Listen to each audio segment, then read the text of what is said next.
Hola chicos y chicas, bienvenidos a capítulo 9. Welcome to chapter 9. Today we've got something a little different going on. I want you to take a look at my chart. Usually we've got the 1, 2, 3 down and 2 across. Today we've got 1, 2, 3, 4 down and 2 across. Something special's gonna happen. Okay, so we're gonna talk about pronouns. Pronouns are really cool because they let you off the hook from sounding dumb. Example. Yo me llamo Julia, right? You guys know my name's Julia. Julia really likes to read. Julia just read a really good book recently, and Julia liked it so much that Julia read it twice, and Julia had borrowed the book from Julia's friend Erica, and Julia's friend Erica wanted to take the book home, but Julia wouldn't let Erica. Do you realize what I'm saying? I keep saying Julia, Julia, Julia, Julia, instead of saying what? I, my, right?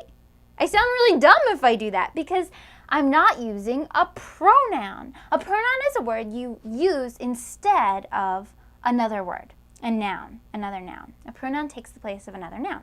So if I put a pronoun back into that, I could say, I just read a good book. I really liked it. I borrowed it from my friend Erica. She wanted to take it home, but I asked if I could keep it longer, right? So I throw in pronouns. Another pronoun that I used there was it. I asked if I could keep it. I don't have to say the book again. Pronouns are great because without them, we would have to keep repeating names of people and things and places over and over and over again, right? So today, we're going to talk about subject pronouns.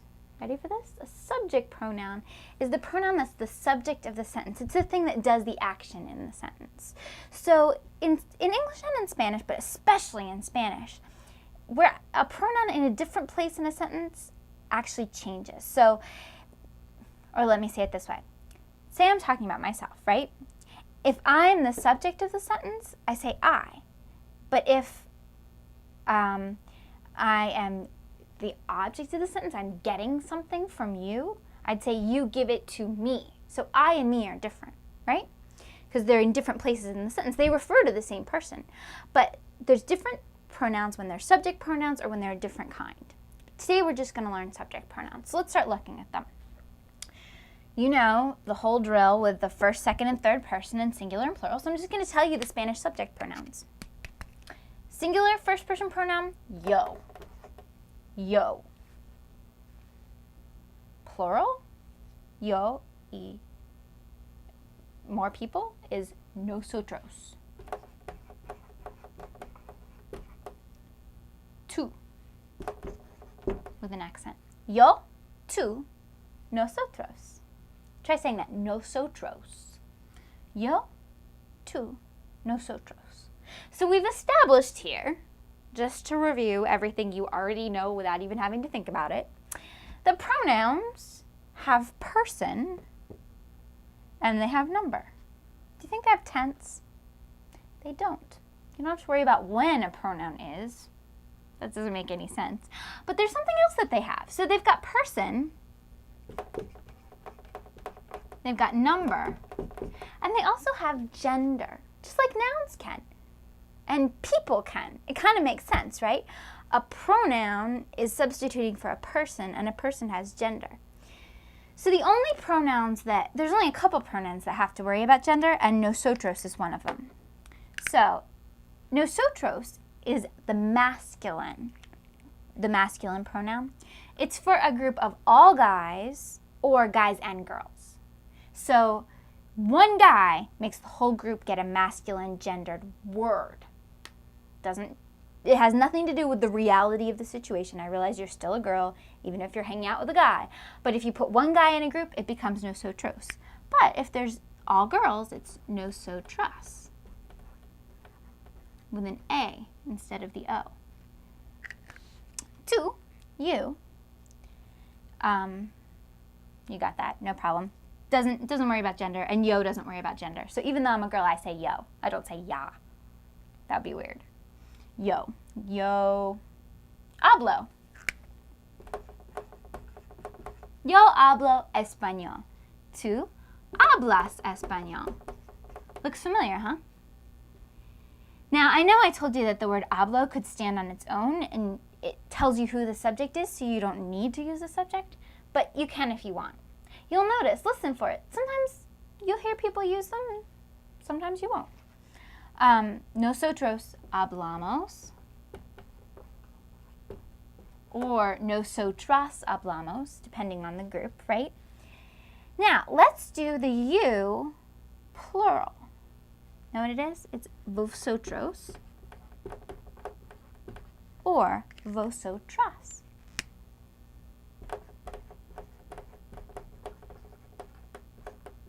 Vosotros or vosotras. If I'm just talking about, say you're a girl and I'm talking about you and your sister. Two girls, vosotras. But if I'm talking about a girl and a boy, I go to vosotros. Or just two boys is vosotros. Or more. Two or more. Vosotros habláis. Yo, tú. This is the third person's one where you've got to learn a lot. Él is he with the accent. Él and ella, she. So this one definitely has gender, huh? He and she. Él, ella, habla. Now in English we would say that third person is he, she, it, but we don't use it the same way in Spanish, so just don't worry about it for now. Something for book 2, because you won't actually need the word it as much as you think you will. And you'll see it in other places, so don't worry about it. I just used it a lot in those 2 sentences. Anyway, he, she, it is the third person in English, but it's just él and ella in Spanish. And then the plural is ellos, if you're talking about them and it's all guys, or guys and girls. But if it's just all girls that you're talking about, those girls, them, ellas.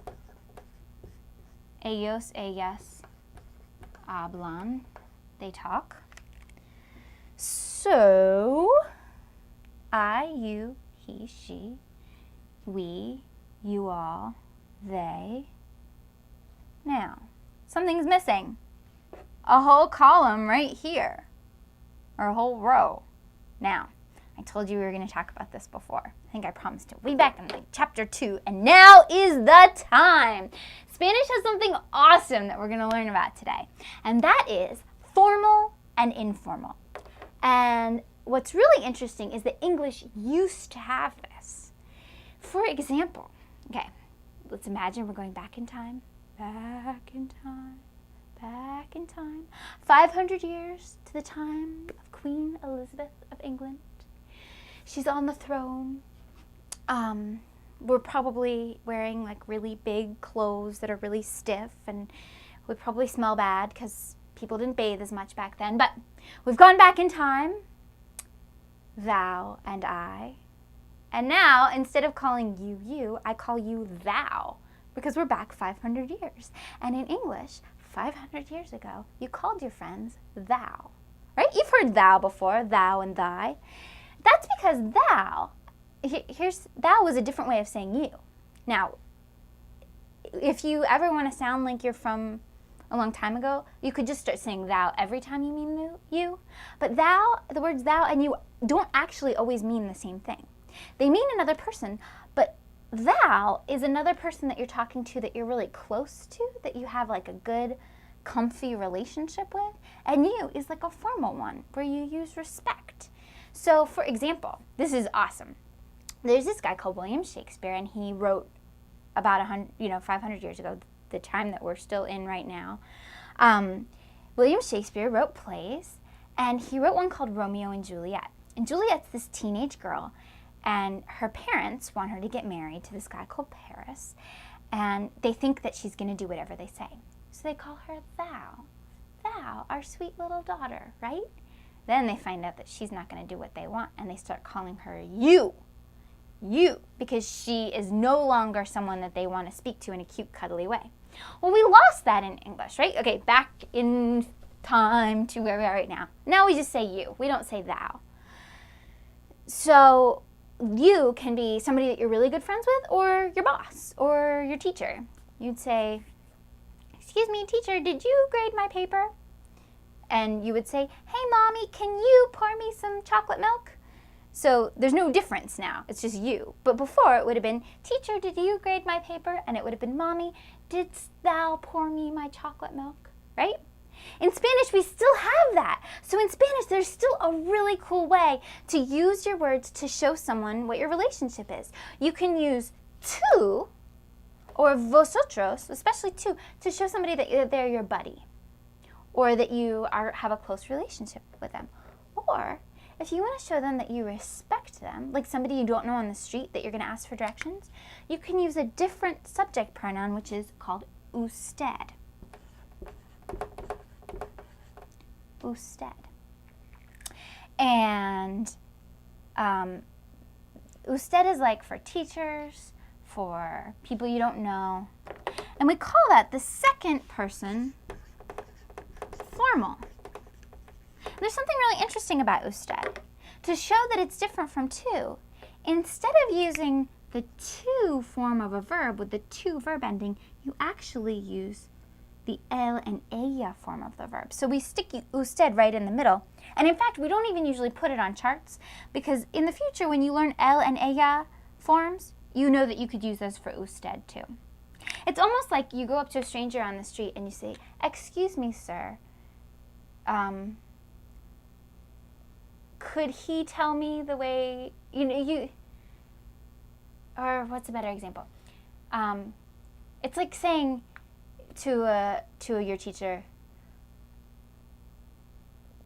does you go? It's like different. It's a bad example. It makes it sound like it's wrong, but it's not. It's just the way you speak. So you will use this form of the verb when you use usted. So usted habla. Here is a great example. When you want to say, how are you, to a friend, you say, ¿Cómo estás? And that's the tú ending. ¿Cómo estás, chico, mi amigo? ¿Cómo estás? But when you want to say it to an adult, you say, ¿Cómo está? Because that's the third person form of the verb. ¿Cómo está usted? So, practice. Which one do you think you would say to me? Ready? Pretend, okay, I'm standing here. You greet me. Oh, hola, estoy bien, gracias. So did you just say, before I said that, did you just say, ¿Cómo está usted? That's what you would say to me because I'm a teacher, right? But if I want to talk to you, I would say, hola, ¿cómo estás, mi estudiante? I would say, how are you? And I'd use the tú because you're my student. Now, let's go over some answers to that. When you want to say I am, you say estoy, right? Estoy bien. Try that. Estoy bien. Which means I'm well. Or estoy mal. I'm not doing so well. I'm bad. Or estoy así así. Estoy así así. Try it. Good. Okay, so let's practice, right? Hola, ¿cómo estás? Okay, now you ask me. Estoy bien. No, estoy mal. No, estoy así así. So you could even use all three if you can't make up your mind. So practice this. Get a buddy. Teach this to them. Have them watch the video if they're not taking Spanish too, and just practice.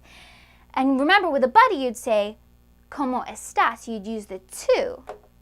But if you're talking, you could maybe pretend that they're your teacher or something in practice, or that they're the bus driver. So, back from our little conversation practice, let's talk about plurals. We've got our second person. This is our second person familiar, because you use it with your family or people you're familiar with. And vosotros is when you want to talk to many yous, you plural, in a familiar way. but you only use it in Spain. So in Latin America, the only time, and unless you go to Spain, this is all you'll hear in the United States. In Latin America, you don't have to worry about formal and informal unless you're in the singular, so unless you're just talking to one person. As soon as you move into the plural, you just use ustedes, you guys. And even though it means you guys, it's formal, it's informal, it's fine, you can do anything with it. And ustedes just, so usted takes the third person singular because it's singular. Ustedes takes the third person plural because it's plural. Ustedes hablan. Make sense? So, quick review. Pronouns are words that take the place of a noun. A subject pronoun takes the place of the noun that's the subject of the sentence. The subject pronouns in Spanish are yo, I, tú, you, usted, which is like you, sir, or you with respect, right? Él, he, ella, she, nosotros, us, or nosotras if it's all girls, vosotros, you guys if you're in Spain, or vosotras if it's you guys in Spain and you guys are all girls. You won't use that one very much at all. Ustedes, that's for you guys all the other times. And then ellos, them, and ellas if them are all girls. Make sense? Awesome. So, I will see you next week. Practice this. It's a little tough, but you can do it. See you then.